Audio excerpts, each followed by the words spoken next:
इसका जो क्वेश्चन है अभी नॉट से 10 में देखने को मिला था from RH positive that time this reaction happened basically reaction time in one frame हमारी इंटरव्यू प्राइम हो रखी होती है पहले ब्लड ट्रांसफ्यूजन के पहले। Hello everyone, today we are going to discuss blood transfusion reactions type.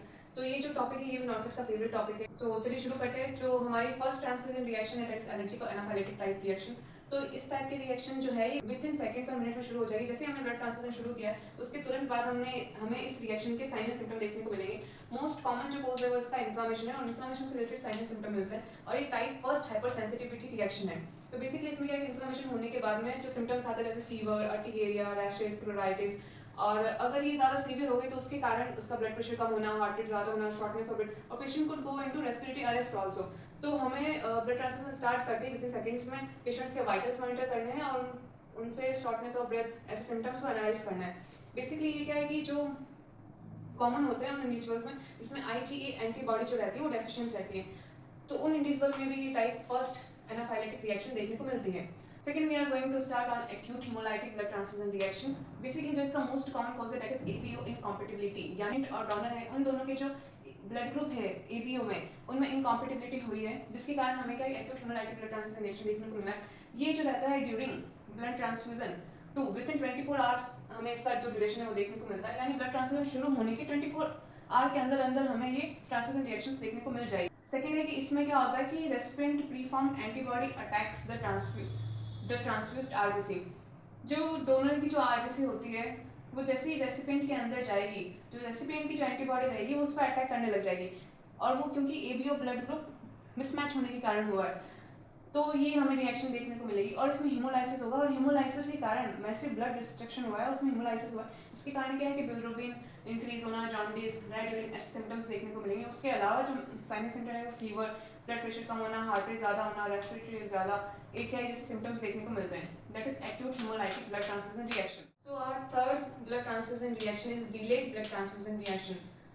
इससे प्रीवियस में हमने पढ़ा था एक्यूट हेमोलाइटिक ट्रांसफ्यूजन रिएक्शन, उसमें ऐसा हुआ था एक्यूटली मतलब विद इन 24 आवर वो रिएक्शन स्टार्ट हो गई थी। लेकिन इसमें ये है कि ब्लड ट्रांसफ्यूजन स्टार्ट होने के बाद में 24 आवर के बाद में ये रिएक्शन हमें देखने को मिलेगी। तो इस ड्यूरेशन, इस ट्रांसफ्यूजन रिएक्शन का जो टाइम फ्रेम है that is after 24 hour of blood transfusion to within 1 to 2 week, that is the time frame of that type of blood transfusion reaction. So ये क्या होती है कि आरएच इनकॉम्पेटिबिलिटी होने के कारण होती है। जो एक्यूट हेमोलाइटिक थी वो हो रही थी एबीओ इनकॉम्पेटिबिलिटी के कारण, और delayed blood transfusion reaction is because of RH incompatibility. अब इसमें आरएच इनकॉम्पेटिबिलिटी में ऐसा क्यों होता है कि इसमें ऐसा होता है कि if RH negative blood group receive blood from RH positive, that time this reaction happen. Basically अगर कोई रेसिपिएंट RH नेगेटिव है और उनका डोनर RH पॉजिटिव है तो उसके कारण जो रिएक्शन डेवलप होती है that is delayed blood transfusion reaction.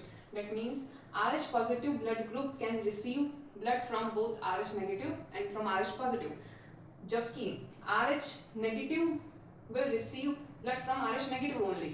Got it? So antibodies in that recipient body start to destruct RBS by reticuloendothelial system, that is spleen और liver।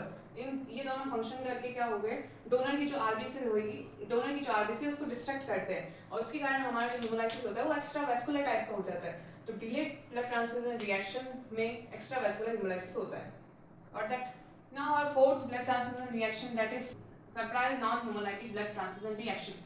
सो ये जो रिएक्शन है ये ब्लड ट्रांसफ्यूजन होने के बाद में विद इन 1 to 6 आवर हमें इस रिएक्शन के साइन एंड सिम्टम नोटिस होने को मिल जाएंगे। ये जो मोस्ट कॉमन होती है ये चिल्ड्रंस में होती है, इसमें या फिर किसी में हिस्ट्री हो मैनी ब्लड ट्रांसफ्यूजन्स की, उनमें ये febrile non hemolytic transfusion reaction देखने को मिल जाएगी। इसका जो क्वेश्चन है अभी नॉट से 10 में देखने को मिला था जिसमें febrile non hemolytic transfusion reaction answer था। ये जो है ये type second hyper sensitivity reaction का टाइप है, और हमारी जो type first hyper sensitivity reaction थी वो थी anaphylactic type first blood transfusion reaction.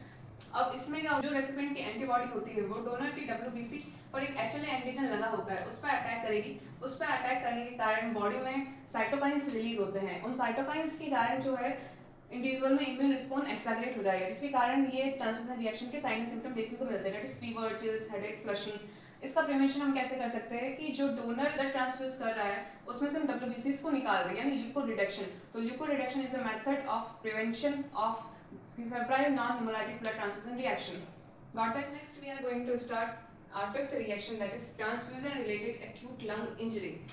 So this is the number one cause of death among all type of blood transfusion reaction.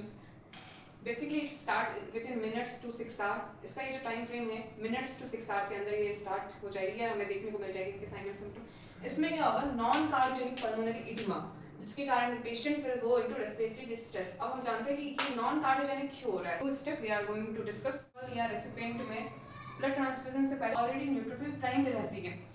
ये जो न्यूट्रोफिल रहती है ये पल्मोनरी कैपिलरीज में आ रखी होती है, न्यूट्रोफिल का सबस्ट्रेशन हो रखा होता है किसी भी स्ट्रेसर के कारण। जैसे ही हमने ब्लड ट्रांसफ्यूजन स्टार्ट किया तो जो एंटीबॉडीज है, antibodies in donor blood activates this primed neutrophil, जिसके कारण क्या होगा कि इन्फ्लामेशन स्टार्ट हो जाएगा। इन्फ्लामेशन जो होगा वो लंग्स में स्टार्ट हो जाएगा, जिसके कारण वहाँ पे इन्फ्लामेशन होने के कारण एडिमा शुरू हो जाएगा। तो वो जिस टाइप का एडिमा रहेगा वो non cardiogenic pulmonary oedema that could lead into respiratory distress.